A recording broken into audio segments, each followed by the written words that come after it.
Support for Ahead of the Curve is brought to you by Manscaped, the best men's body grooming champions of the world. Manscaped just launched their 4th generation trimmer, the Lawnmower 4.0. You heard that right, the 4.0. Imagine shaving with a sleek, well-designed, and optimized trimmer that makes shaving time your favorite time in the bathroom. The craftsmanship and details of the 4.0 are next level.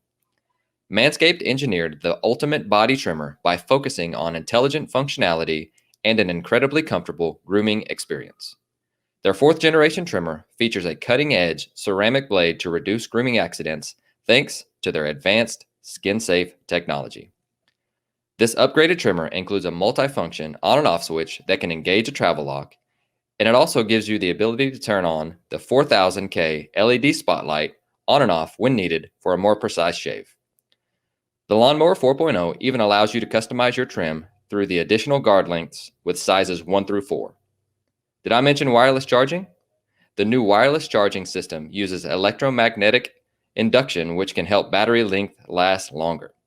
Unlock your confidence and always use the right tools for the job with Manscaped. Get 20% off plus free shipping with the code CURVE20 at manscaped.com. Caleb, welcome to the show. Jonathan, I appreciate you having me, man. Of course. I've loved being able to develop a relationship with you the last couple of years, and I know that at Arizona State, you guys put up some just historic, just stupid numbers, and I'm really excited because today you've got some videos, you've got schedules, you've got everything outlining really what you guys did and the process that you went through to develop hitters at Arizona State. And so I just let's go and dig in right now because I'm really excited and I want to learn from you and what you and Mike had done. But you said you wanted to start with the schedule just to kind of give an outline of what time or how much time you guys had to work with. And so if I will share the screen with you here and let you roll with it.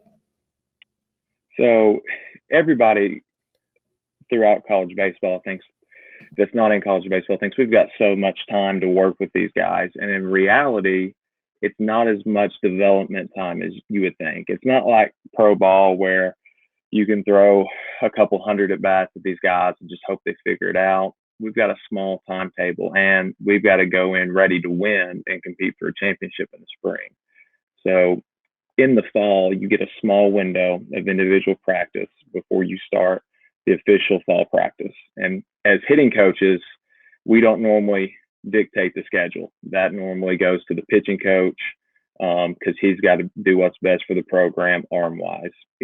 Make sure guys are ready to go for the spring, make sure they're on-ramped right, and make sure they're recovering from the previous season or summer ball. So you have that small window of individual practice, and offensively, that looks like somewhere around 2 hours a week. And then from there, you go into your 6 weeks of fall practice, and then you get another small window of that individual time before winter break. And different programs structure it different ways, but we try to get a little bit of individual time before and after that official practice period. And then roughly 10 days when the guys get back on campus of individual time to kind of get back in the swing of things. And then 3 weeks of official practice before the first game. And then you're off and running.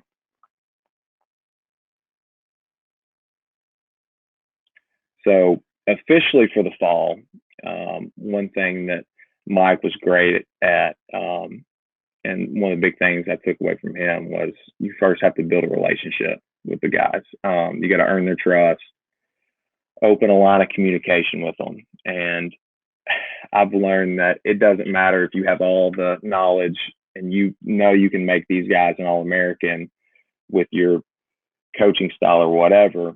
If you don't build that relationship and earn their trust first, it doesn't really matter what you know.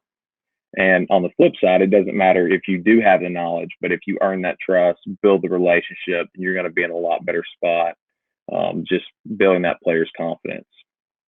And another thing we want to do in the fall is kind of expose guys to our practice routine and even impress them a little bit with how we train and how we are trying to get them ready for the spring season. So a lot of these guys coming from high school have an experience the pitching that we're going to see in the Pac-12 or other big conferences. So we want to expose these guys and impress them a little bit with how we do train to kind of stimulate them and help develop them coming into the program. So let me ask you this too. What was like the few things that the high school players coming in that really what was the biggest adjustment that they had to make? Again, that I mean that in as far as like what can we as high school coaches do within our circle of control to help them to become more prepared for that setting? Because I'm thinking maybe you might have guys that have never seen like high velo machines or have been able to develop their own routines, and and these are things that we try and think about consistently, because you think about guys that are really good, they usually they're like, hey, I do 6 of this at T work, and then I go into front flips, and then I go to this, and then guys that are marginal, you guys wouldn't be getting those guys anyways. But I'm just curious what was really that learning curve for them, besides like falling in line and learning the routines and the way that you guys practice. But was there anything that comes to mind? So it's really, the guys haven't failed that much, whether it's in game or especially in practice. They haven't gotten used to taking a BP set where you're not hitting 80% of the balls, squared up, hitting them straight. And it's really getting them used to it's okay to fail in practice a little bit, because we're getting better for the game. And then once we get into those fall games, you can tell that early on guys are trying to do a little too much, and they're experiencing a little bit of failure that they haven't experienced in the past. So just, I would say, experiencing the failure, mental standpoint in the game, but also in practice as well.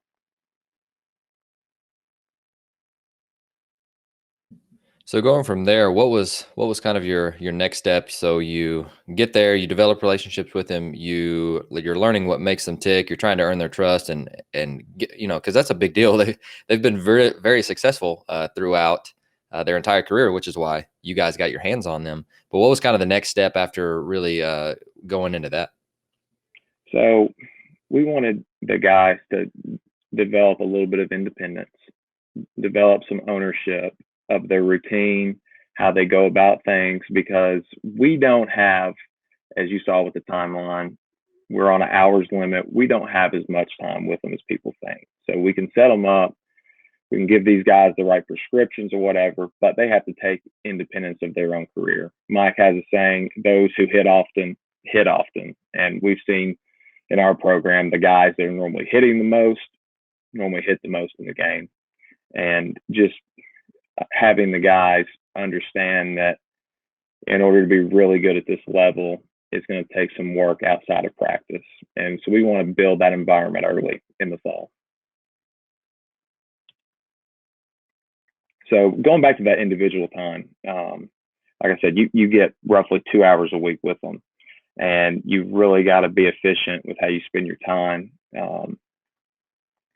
But you also want to get to know your players, and you want to get to know where they came from, their verbiage about hitting. You want to know stuff they've done in the past, good feelings, bad feelings, help them form a routine. And I'll get in a little bit more in depth with kind of how we structure our routines here in a couple slides, but kind of in it, there's a lot that goes into it, stuff they're comfortable with and stuff that makes them feel comfortable, while also us adding in a couple drills, kind of tricking them, molding in them to what we see in the future. And then with your returning guys, that's when it gets really fun. So you had a whole season of watching them. Maybe you couldn't make huge adjustments in the season. Guys that are going to be a staple in the lineup. That's a time where you can really add some stuff in early on in the fall, in that individual time where you can build something in, and then they can go get 50 at bats or so in the fall and acquire that movement pattern or whatever it may be under their belt. And then it goes back to slowly exposing the guys to the unique ways we train, ways that stimulate them. That some days it's going to be feel good BP, where they are going to be barreling up 75+% of the balls, but oftentimes it's going to be stuff that's going to expose them a little bit and get them used to Pac-12 pitching.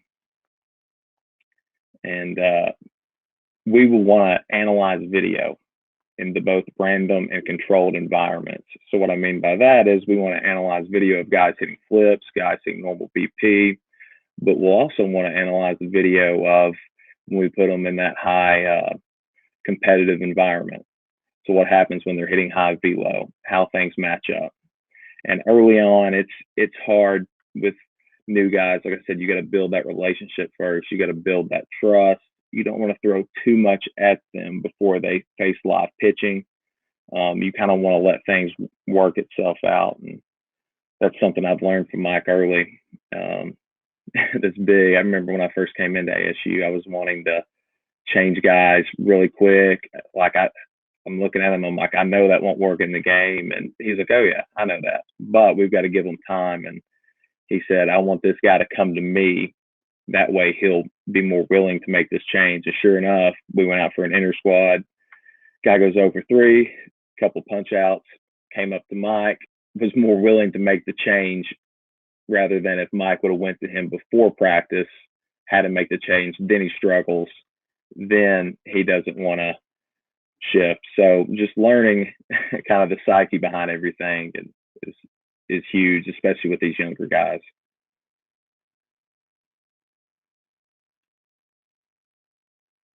And then talking about fall practice. So after we have our little bit of individual time, you go straight into fall practice. And that's the point of the year when college coaches around the country will tell you they really want to teach the game. A lot of these guys now are coming from more of a showcase environment, especially now more than ever, where you're not really playing the game necessarily to win, more of a showcase opportunity. And that's just a time where we can step in, kind of teach the game from the grassroots, how to get a lead, different things that we can do, understand kind of what pitchers are trying to do to us at this level. It's not just a guy trying to strike you out and you trying to hit a home run for scouts and college recruiters. It's guys are playing to win the game now. And just the more guys understand that, the farther along they'll be in the spring. One thing we want to hammer early is pitch recognition.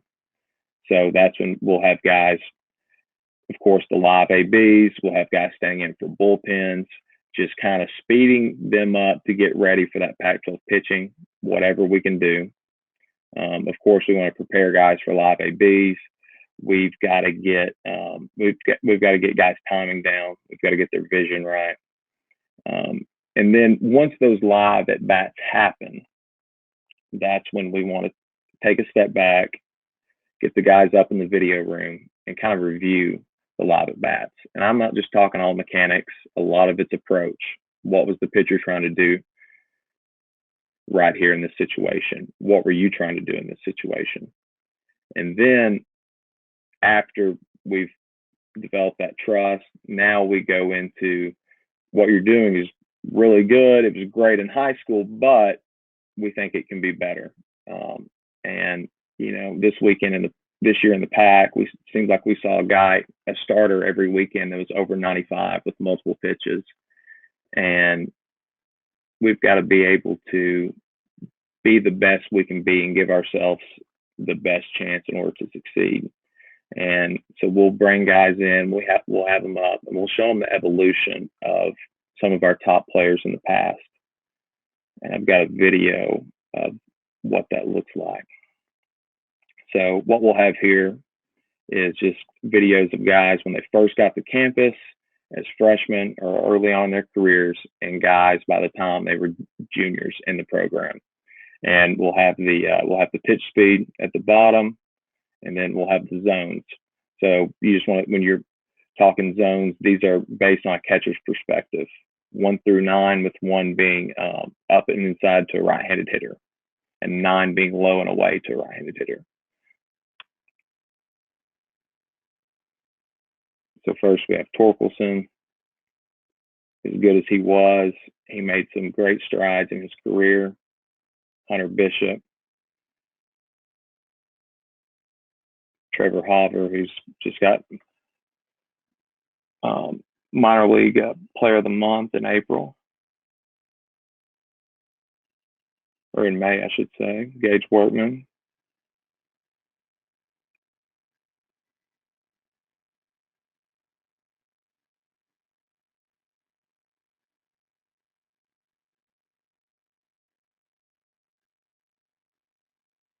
So the main thing we want to get across by showing the guys this is that hitting's a process.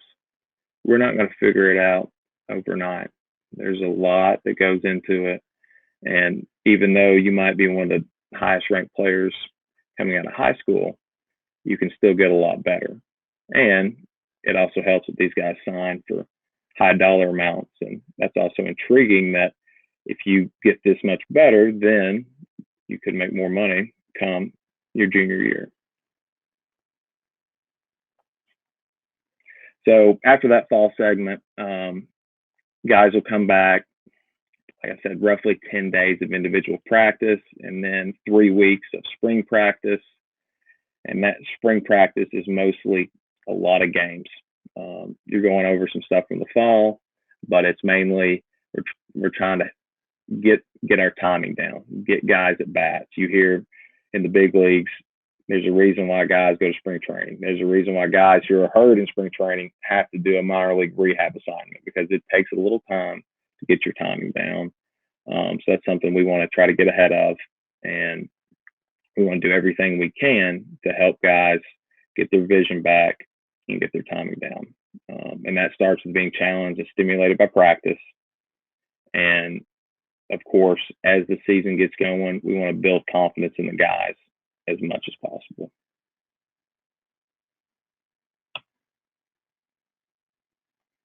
So I think this next thing that we're going to talk about is really interesting because you're, especially in the Pac-12, you're starting to see higher and higher velos, which it's a trickle down effect too.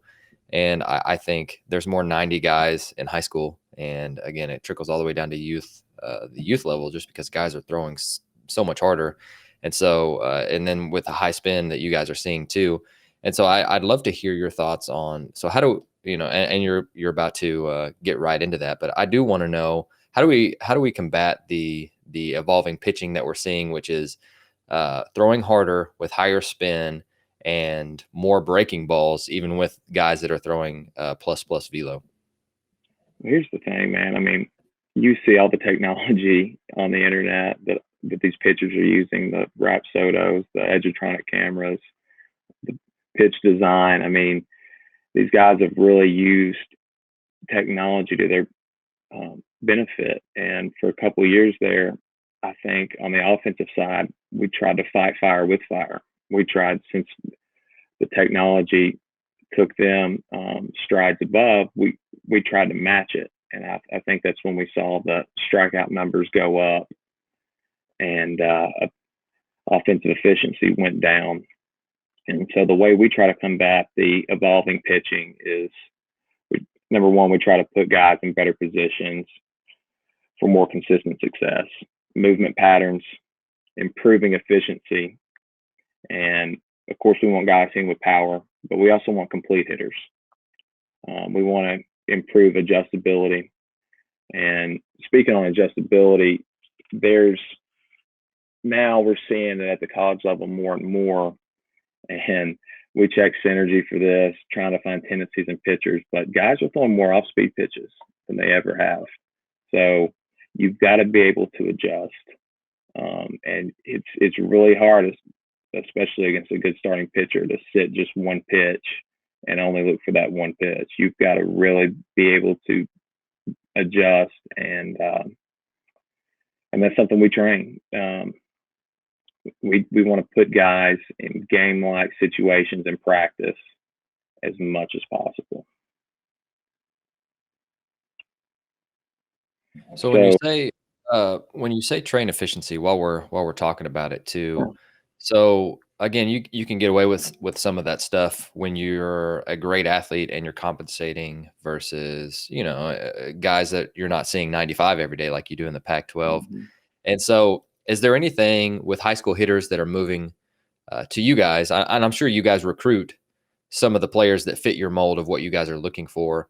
But is there anything that you see a lot of high school hitters that you have to coach them out of? And this isn't like mental approach, because I'm sure you guys are teaching that, and game planning, which I'm sure you guys, and then putting them in that. But I'm talking more of just swing flaws or understanding timing, anything that has to do with again, the mental does affect the physical, but talking about the physical efficiency of the swing.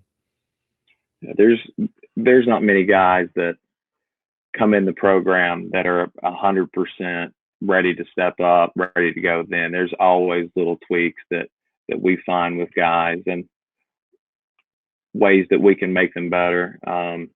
We see a lot of guys that have some swings that can get away with some stuff in high school, and that won't play in the pack whenever you face better pitching. And that's something we want to try to get ahead of as early as possible. And a lot of it is just improving their movement pattern. And it's a process with guys, and we know it's not overnight. And as we've talked about with the time constraints that we do have with guys, we have to really focus on the next step, what we should do first. And that kind of leads me into my next point too.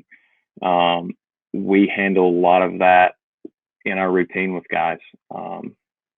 That's the time we really concentrate on movements.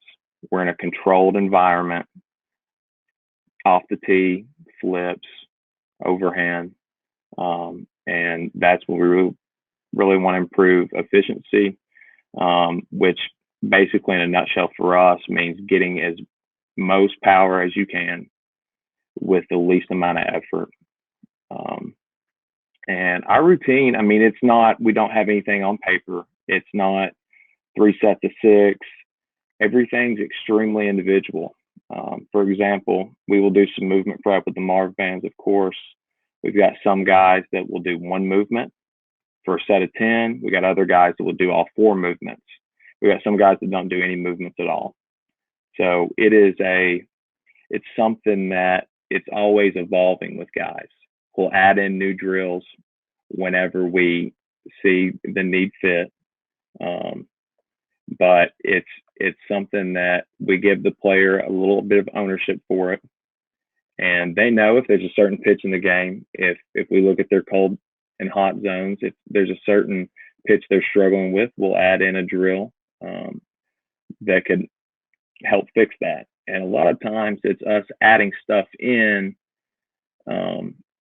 that practice environment where I don't want to say we're almost tricking the guys, but we're building in a movement pattern without them having to focus on it.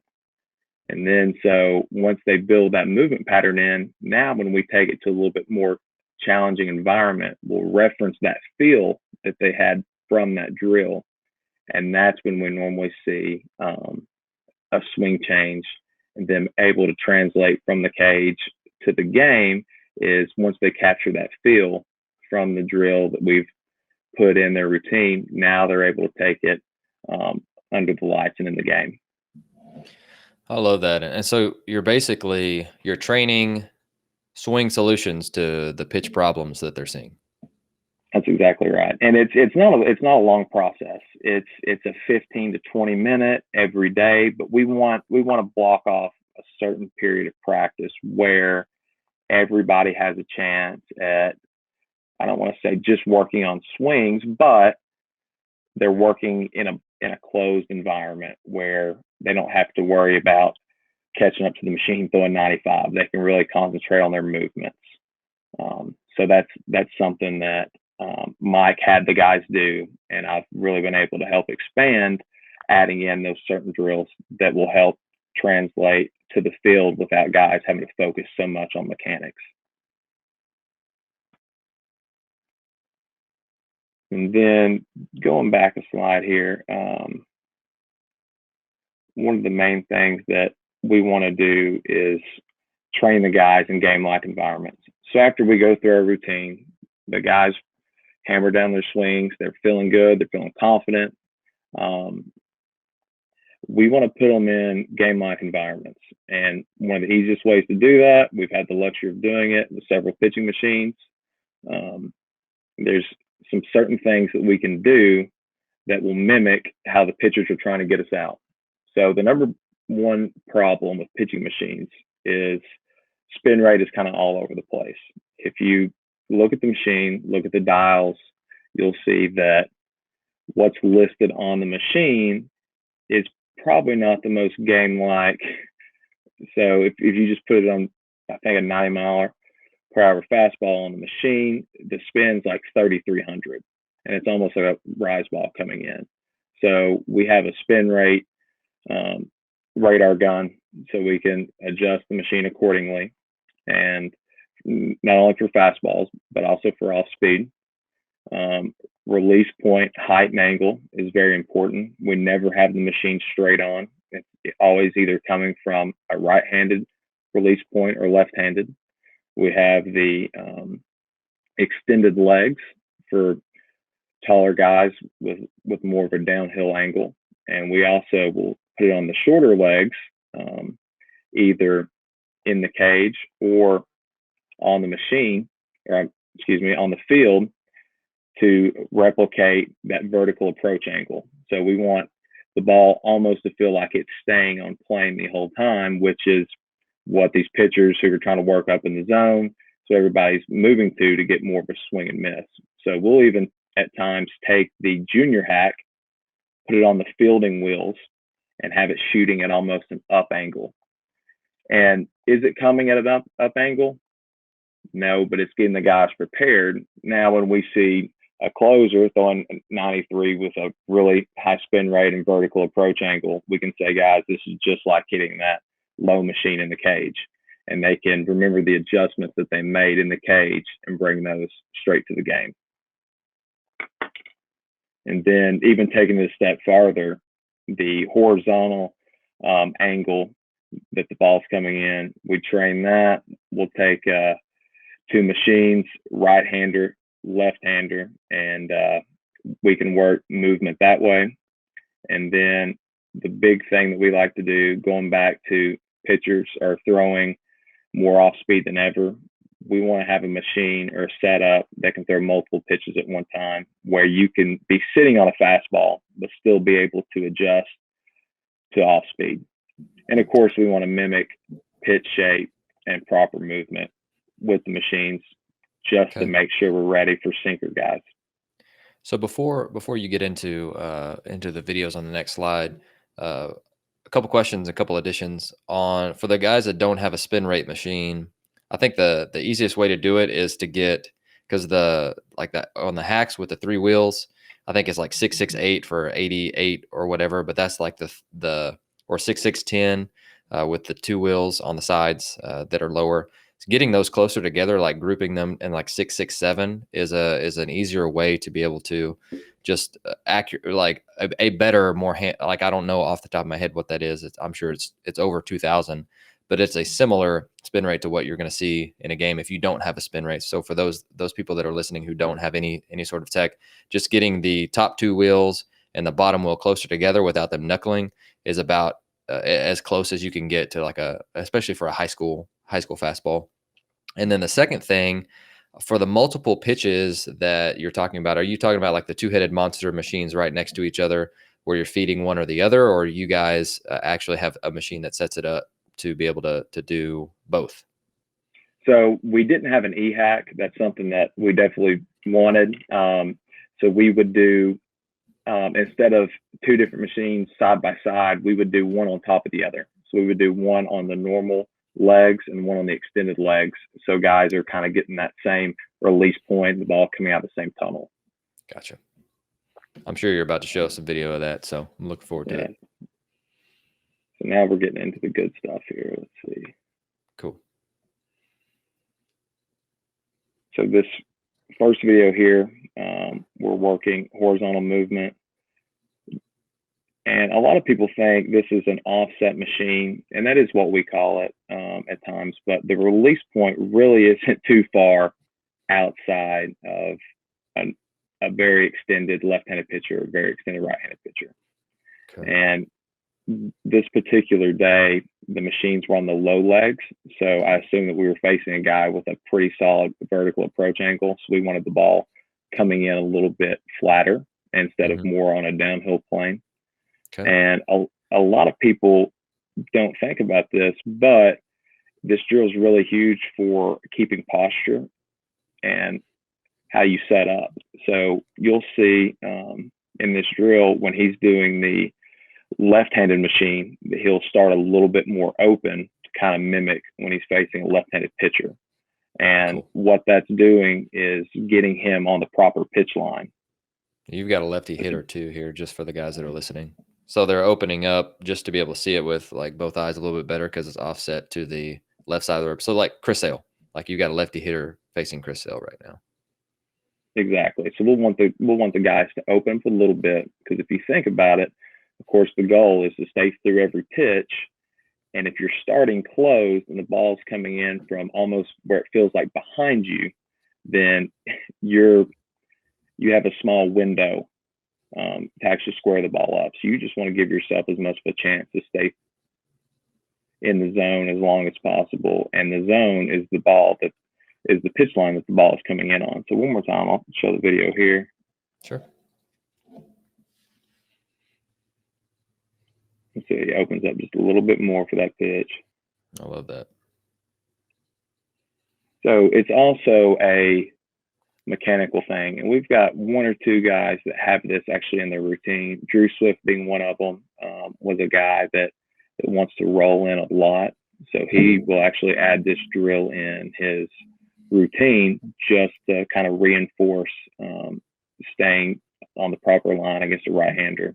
And we'll also have guys add this in their routine off flips. So same idea.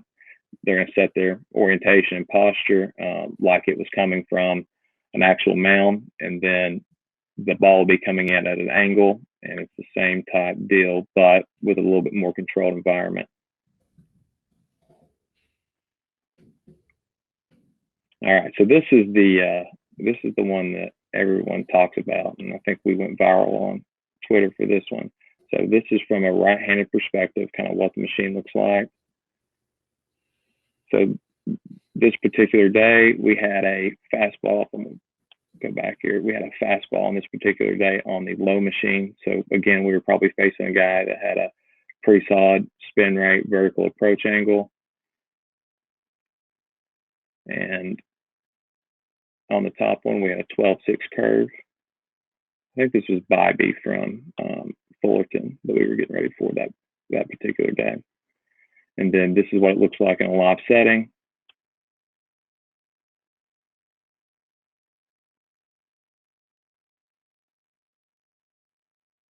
And then we also do it with the junior hacks. And this is a way to really work on that pitch up in the zone that all these pitchers are trying to throw, high spin, good vertical approach. It's almost like the pitch, as you see here, is coming from a low angle.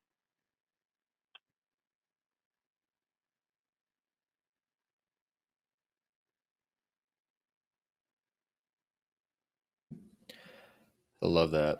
So with the timing off of the machines too, is there a way that you communicate that for guys who quote unquote don't hit off of machines well or haven't been exposed to it a ton? So that's something we try to ease them into in the fall. We try to set that precedent. And then on my next slide here, this is kind of how we describe kind of what we want to do in that drill. So over here on the left, you see right-handed hitter's perspective. And for those who are listening, basically what it is, it's a diagram of the field, and it shows windows of timing. So for the fastball, we've got the window of timing on the pitch line from a right-handed pitcher all the way out to the left center gap, all the way to the right center field gap. So basically, this is something we've all talked about. You're the old school coaches saying, stay on it, stay on the fastball to right center. You can hit everything. This is just that on paper. Basically, you're wanting to drive the fastball to the middle of the field. And then if you're on the fastball, you're able to ride a little bit and adjust.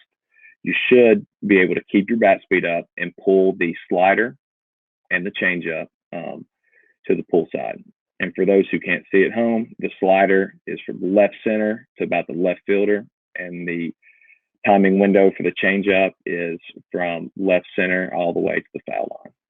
So basically what we're getting at there is we want guys on off-speed pitches to keep their bat speed up, and we would rather see them hook a ball down the line than slow their bat speed down and flare one to the opposite field, if that makes sense.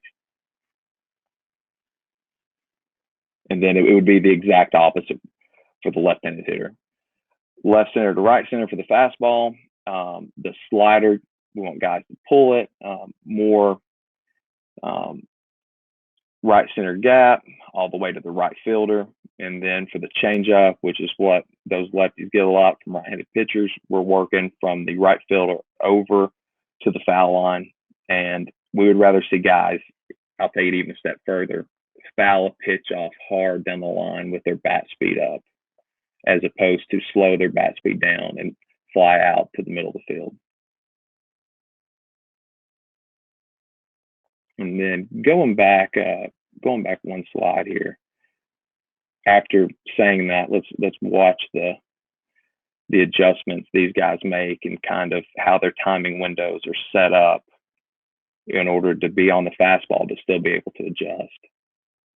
So that was actually an off-speed pitch. He was able to hit it to the pull side gap. Fastball went to the opposite field gap. Fastball here is working middle of the field. Then off-speed pitch here. He's still working middle of the field, which is good. And then this last hitter here, the guy I'm really proud of this season, but he was, well, hold on. This is kind of the idea behind being adjustable with this drill. So you'll see him. He's out on his front side a little bit, but he has it spun off the pitch. He's able to ride through it. And this guy, the last 14 games of the year, hit 8 or 9 home runs, and really had a great second half. And sure. I think half of those home runs were on off-speed pitches where he was in situations just like this, but he was able to ride long enough and keep his bat in the zone, keep his bat speed up, where he was able to hit some extremely long home runs to the pull side. Was this judging by the I think you said it was a slider or curveball. Was that drill in particular the mixed, or I guess what I'm saying is one of the things that I think that when you train just the curveball or slider in training, then they have a tendency to sit on it rather than adjusting to it, which is what we're going to do 90% of the time. And so I would love to hear, was it a two machine, which he did a great adjustment there, staying through it, or if it's not, how do you teach guys to go early or get that fastball timing with the curveball machine? 100%. So that was a two machine, and that's exactly what we want. We don't want guys to cheat it. We don't want guys to sit on the slider necessarily and force the ball to the opposite field gap. If guys want to anticipate slider, that's fine. Anticipate the shape, but I want guys to keep that fastball timing, and when they do get that slider, to pull it to the pull side gap with a little authority. Something that's perfect. A lot of other people wouldn't agree with is, and I know a lot when I was young coming up, the idea was hit the ball where it's pitched. And I would say now that's one of the biggest adjustments we have to make as offensive coaches is these guys on the mound are getting too good, and the difference between their speeds is getting so broad that you're not able to hit the ball where it's pitched anymore. The plate's only 17 inches wide. You can hit an inside pitch out to right center to center, and you can pull a pitch on the outside corner to left center or even left and be able to stay through it. And it's more about timing and pitch speed dictating what field you hit the ball to, and less about the part of the plate that the pitch is over. Cool. And just for the people listening at home, one of the things we do when we set this up, normally the first round we'll go 3 fastballs, 3 off speed. They know what is coming. Again, when they're hitting off speed, we still want them keeping that fastball timing. Then we'll go into a serial sequence where it'll be fastball, off speed, fastball, off speed. where they know what's coming, but the timing's changing every pitch. Then we get into random, and that's where the guys don't know what's coming. And so the evolution of that throughout the year and just watching how much better guys got at it. We were able to do the drill at 95 miles an hour on the fastball, 2,400 spin, and then we were able to drop a 78 mile an hour curveball in there, and guys were still able to have success. So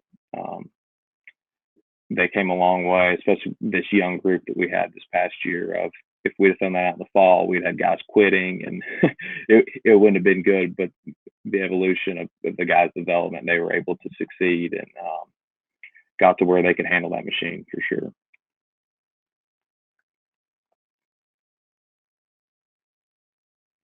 And this is just a in-game timing window that we just mentioned. You'll see Torkelson here gets the slider, home run to left. Then we got the side view here. You see how he's out in front, adjustable, is able to scissor through.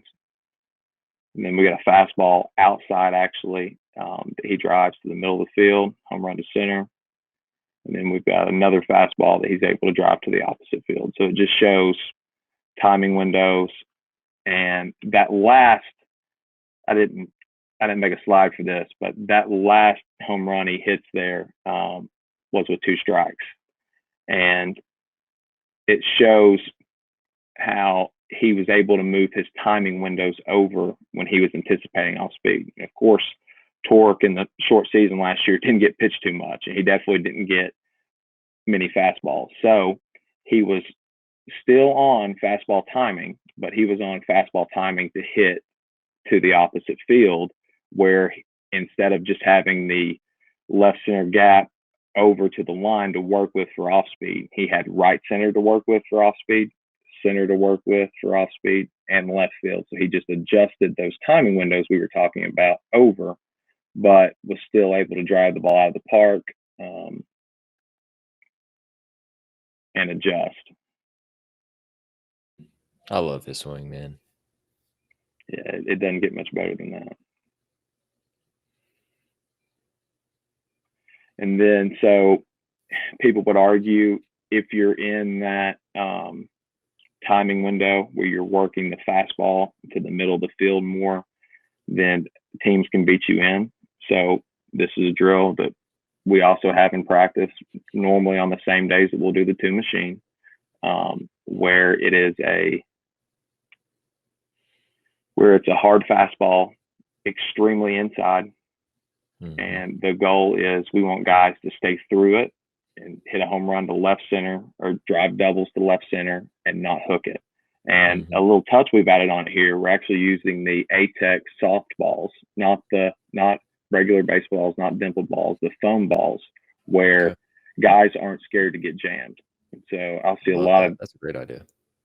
And that's just an idea I came up with. I've seen so many guys do this drill and they're scared to get jammed, so they rush the barrel to the ball, end up in a ground ball to the pull side.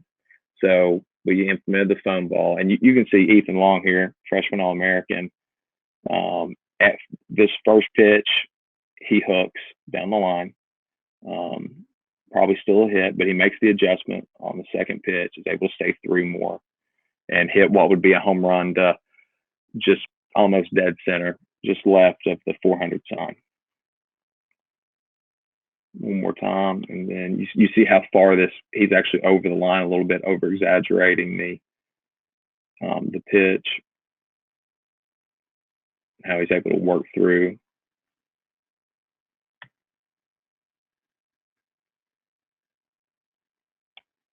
Oh, I love that. I'm gonna steal that one. And then, so this is one, and Mike does a great job with this, but in season, a lot of how we work is we want the guys to feel prepared, right? So whoever we're seeing early, we want to make sure, like we said, that we've done the tunnel, that we've done the vertical approach angle drill, that we've worked on horizontal movement, that we've worked on the tall machines for downhill guys, that we've added in some horizontal movement for sinker guys. And then towards the end of the year, once you've kind of seen everything and guys know the adjustments they have to make for those specific drills, and you want to have a feel good day, instead of just doing a regular BP set, we would do a extended leg machine, spin rate right around 2,082 to 83 miles an hour, nothing crazy, a solid BP, and it actually works great in the fact that guys don't have to supply a lot of effort in order to hit home runs.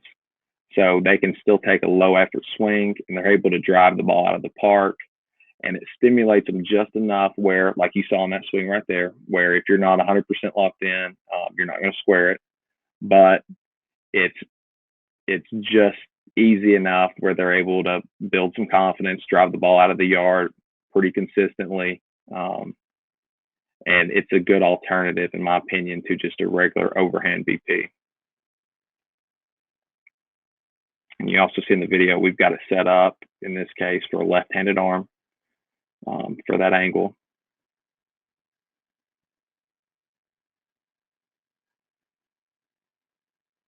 And so we use this one towards the end of the year, the last probably 6 weeks to month of the year, and probably wish we would have done it earlier in the fall, just as a normal BP set. Just it's where it's stimulating the guys enough where the angle's correct that they're seeing, the spin's pretty close, and the speed's not too far off, but it's easy enough where the guys can really drive the ball and have success with little effort, and not have to muscle balls out like they would against a 50-mile-an-hour BP arm. Mm-hmm. Gotcha. And then, of course, one thing we like to do, which we got so much better at in the second half of the year this year with this young offense, is pitch recognition. It's OPS that wins games. I think in 19, Mike they were over 900 OPS. 20, we would have been well over 900. I think we ended 860, something like that. But we want to be able to get our swing off at any point in the count, but we also want to be very selective with kind of what we're doing, and we want to be able to walk a lot. And guys get on base, especially in college. It does something a little bit different to put pressure on defenses. So, of course, we do live at bats during the week with maybe some guys that didn't get to throw a lot on the weekend. We do a lot of stand-in bullpens, and a little bit, something we've done a little bit different was we'll hook a Marv band up to the fence right behind the hitter, and he will actually go through a Marv move with the handle in sequence, so he can kind of feel the backside move, trigger the swing against the live pitcher. And that's something that we've had a lot of success with. And we'll also kind of have that same idea with using a sawed off or a broken bat, just the handle, where they can take a realistic swing. But of course, they're not going to hit the ball because they just have the handle. So just a couple different ways to simulate it, and that's all a progression. But and then we'll also mix it up with a curveball machine where you can simulate runner on third, less than 2, a ton of different stuff. And what you'll actually do is set the curveball height where it's going to actually land in front of the plate. And then you'll either have a coach or a manager control the height with their hand. So you can now make the pitch an elevated curveball that they can drive, or you can lower it back down a little bit where it's going to be on either the front of the plate, the back of the plate, one of those pitches that starts middle to lower that looks like a strike that ends up a ball. And how much better our guys got at that drill over the course of the year was incredible. And we also saw that translate to the game. Early on, guys chasing a lot of pitches. And then as the season went along, guys got more experience, got a lot more of these reps under their belt, became a lot more selective and a lot better with runner on third, less than 2.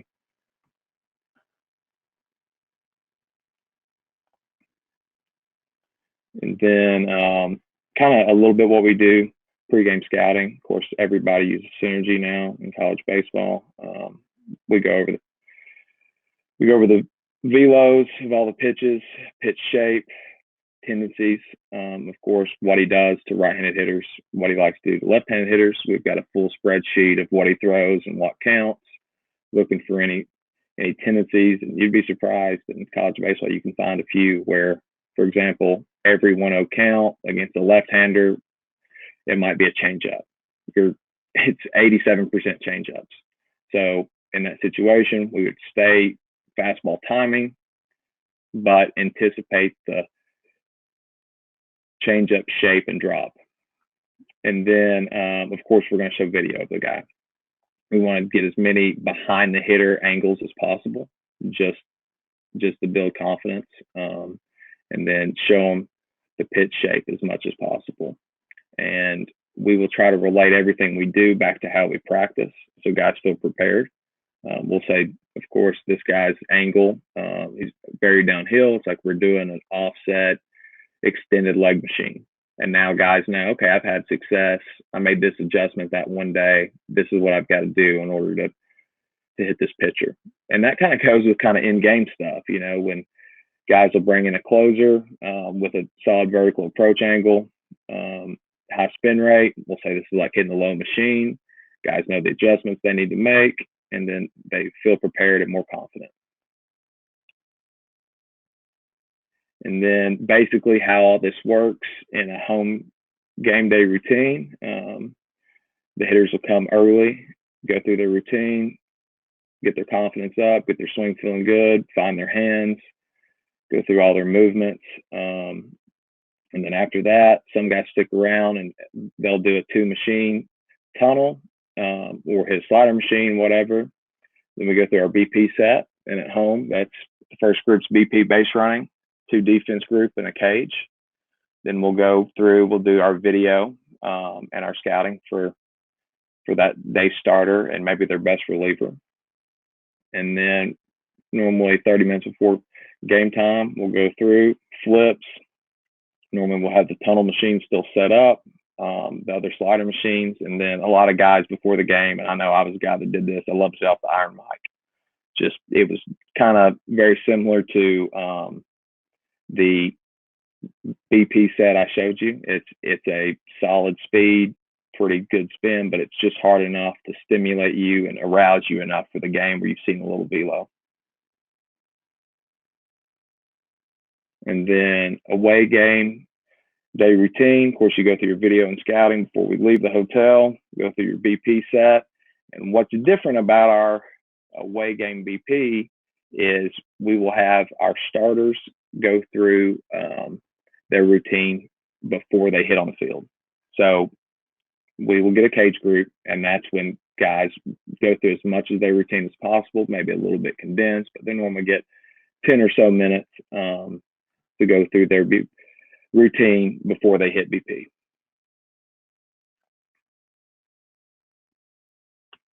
And that's all on the slides. Man, that was awesome. Seriously. I did have a couple of questions for you before you go. And again, man, I love the Pandora's box that you opened up for us of what you guys have done the last couple of games. I was going to ask before game routines, but you just knocked that out. But 2 questions for that with the machines. Are you trying to match the speed of the pitcher, or are you just saying, hey, this is going to be firm? Because again, you're seeing guys 95 plus quite consistently in the Pac-12. Are you setting the machine at 95, or are you just setting it at like firm 88 and we're just going to see speed? So if we had a day, which we didn't have that many midweeks this year because of COVID, but let's say we had 3 days to prepare for a Good Friday night arm. The first day, let's say the pitcher threw 98, or let's say 95. And so the first day we would hit around probably 91 to 92 on the fastball. We'd have the breaking ball. If you threw a 78 mile an hour breaking ball with 2,800 spin, we would have the breaking ball set on probably 79 at 2,400 spin. And then day 2, we would really ramp up. So day 2, we would take the machine up to probably 97, 98 on the fastball, a little bit harder than we're going to see. And we're going to take the breaking ball up to probably 3,000 spin rate. So it's really sharp. So we're going to go a little bit over and above what we would normally see. And then the day before the game, if we weren't on the road, we would go back to exactly what we're going to see, and just seeing how much better the guys get over the 3 days. They leave the last day feeling confident, knowing that's exactly what they're going to see the next day. And I keep going back to it, but so much of this game is confidence and guys believing they're good. And I'm of the group that I think that comes from a lot of preparation. And I like to say that we had our guys as prepared as possible to know they were ready for every situation. No, that's great. And then before we get into the Marv Band and how you're using that stuff, which is something that you created, I'd love to hear two strike approach. Again, it's strikeouts are going way up, and there's so many different ways to approach that. But you guys were obviously successful. I'd love to hear your thoughts on teaching it. What guys you had use it? Was it a program wide thing that you guys used on anything that you used, or just your thought process on two strike approach? So I like it to be individual. It's not a cookie cutter approach, but I would say my favorite two strike approach for guys. I don't like a physical adjustment. I think if you need to make a physical adjustment with two strikes, you should make that physical adjustment in an 0-0 count. I think if there's something you have to do to be more consistent to barrel up balls, then you should have done that from the start. So we try to make sure our guys are in good positions to hit, moving correctly, that they're what they would normally do in a two-strike approach, they're already there from the start. And talking to different pitching coaches, Jason Kelly, one of the best, if not the best, throughout the game of baseball, will tell you that nothing scares him more when a guy can leave the yard with two strikes. So I never want our guys to try to force the ball on the ground, just try to force cheap contact. I always want them to get their swing off, to be able to leave the yard. And what that's going to do is going to allow us to see more pitches. It's going to allow us to get on base more. We're going to walk more because they know we can be dangerous with two strikes. So from my standpoint, I want my teams to be able to leave the yard with two, but also be efficient enough in their swing, in their movement pattern, in their approach to keep the strikeouts low, barrel accuracy high. And if they need to make a mental adjustment with their timing windows, then that's fine. But you shouldn't be able to tell from a physical standpoint that they've made an adjustment. Awesome. Well, before you go, I want to hear just your thoughts on movement prep stuff. I'm sure that you work that into the routines. You talked about routines quite a bit today, but how are you using Marv and the Marv bands for movement prep? I know you guys putting out Nolan Arenado doing some movement prep stuff with the Marv bands is always a good thing. But I'd love to hear just your thoughts on how you're using it to be able to. And most of the time, I think it's working underneath and keeping your direction towards center, which is what we use those for with movement prep too, and top hand stuff, working it underneath. But anything and everything that you want to talk about with Marv, let's knock that out. And I'd love to hear about it. Yeah, 100%. So with the Marv band, it's always good when you're trying to make a change in a movement pattern to change the implement. Because when you pick up a bat and you're trying to change something, your brain goes back to what you've always done before.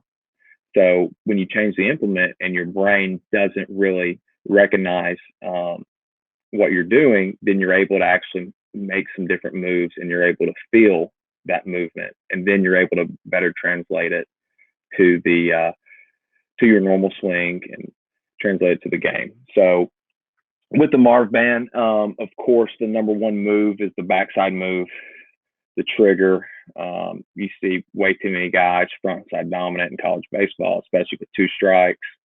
And I would say a good majority of our guys hammer that backside move out just as and it's nothing crazy. It's not 15 reps. It's just making it making the mental note of, okay, this is what starts my swing, and just hammering a few reps in every day goes a long way. And then actually whenever they make a bad swing. They can kind of feel themselves getting to their front side too early in the swing, and then they go back to, okay, what's that mark move? Understanding that feel, translating that feel into their routine, and then into practice and into the game, of course. And then from outside of that backside move, we will have a lot of our guys work on it with direction, kind of how that form is in line with the pitch. So, for example, if I can turn sideways here, when guys land, a lot of guys will land with their hand outside their form, which will create this pattern in a swing, right? Going around the ball a lot. And then if guys' hands are tucked too far behind them, then in order to start their swing, they normally have to fly open. And I don't know how many high school games I've been to where you hear the third base coach yelling, you're flying open, you're hearing the dads yell it. And I just want to just tell the hitter, like, hey, man, if you get your hands and you'll get this form in a more neutral line, you can take the same swing you're taking. They're just in such a bad setup that it's hard to recover from. So making sure guys are landing in a neutral line with their form where they can have good direction with the mark band. I don't like guys to extend the arm. You'll see a couple videos on social media of people doing it the wrong way, but I just like where it's like a tap, where this elbow is working up, you're standing under the shoulder, trying to get no tension in the lead side. And that's one of the main ones we'll use. And then the stick move is really good, and not only good for training the backside move, but kind of feeling the lower half work. And kind of it's the last one the guys will normally do, and it kind of leads right into their tee work or their flip work, and it's kind of getting the whole body going, and then they're ready to step in and go.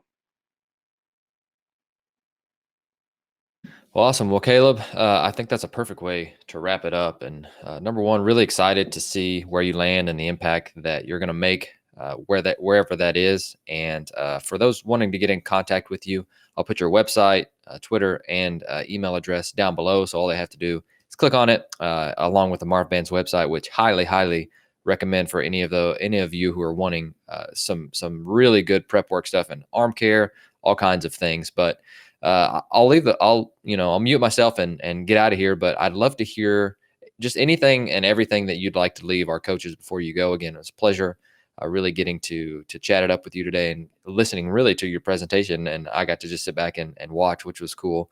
But is there anything else that you'd like to tell our listeners before you go? Just a couple things. One of the main mistakes I made when I was younger, which I'm only 26, but when I was fresh out of playing, was when I try to work with guys, I really try to concentrate on their path. I was trying to, and I would get really good, and guys would get really good off flips and even in BP, but as soon as they would go into the game, it wouldn't translate as much. And then I started taking a step or two back and looked at cause versus effect. And one of the main reasons I've seen some of my guys have success is the adjustments they've made in their setups. And I've learned a lot of that from Doug and Craig and Jeff Edwards and guys like that. And just kind of how guys are set up and their upfront actions translate a lot into the swing, and just getting in a good position to hit, where if you're in a good position to hit and you're right mentally, most guys have good hands, and you don't have to work on the path as much as possible from a movement pattern standpoint. And just the last thing I want to leave everybody with is we've got a couple new products coming out at Marv. We've got more of a product with an adjustable band, very similar to crossover symmetry. It'll have wrist straps along with the handles. It'll be adjustable from 10 to 70 pounds, but a lot cheaper than the crossover. We have a plow ball coming out, and it's not like your traditional plow ball. It's bigger and better, and I can't really go into much detail just yet, but that'll be out later on this summer. And then we've got a hitting aid that's coming out that I wouldn't put something out if I didn't 100% believe in it, and didn't 100% think a young kid could pick it up and automatically become a better hitter. So I can't get into too much detail on that just yet, but be looking out for this early this fall, and I think it'll make a strong impact on a lot of hitters.